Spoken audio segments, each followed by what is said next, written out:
And now, a word from our sponsors. Okay, now we're going to talk about how pressure groups are actually divided in the United Kingdom. They can be identified as either sectional or promotional pressure groups.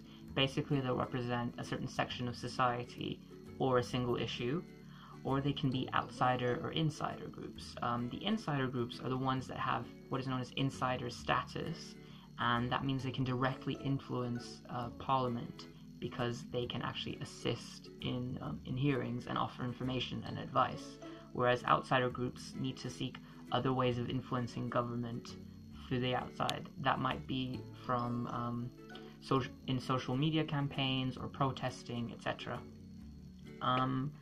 So again, the important thing to notice here is that pressure groups can still be a mix of these, and it's not always 100% of one or 100% of the other.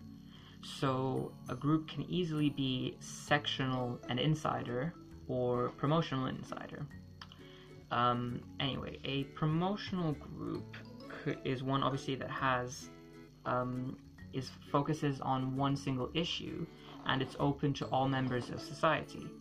Examples of that are the Friends of the Earth and Liberty. Sectional pressure groups are the ones, again, that focuses on a certain section of society, and they have quite narrow goals. An example of that could be the Confederation of British Industries, or the CBI, and the NUS, the National Union of Students.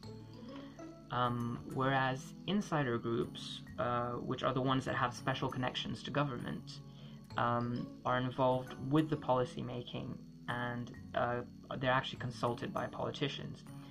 An example of that could be the RSPCA and the NSPCC.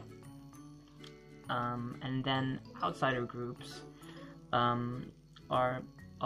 they're obviously independent from decision making, and that could be seen as more democratic because they don't concentrate power in government, and they mainly operate by mobilizing public support. They use direct action, and they use certain media and social media campaigning, and they also obviously operate with petitions. Examples of that could be Exit, Plain Stupid, or Greenpeace. And now, a word from our sponsors.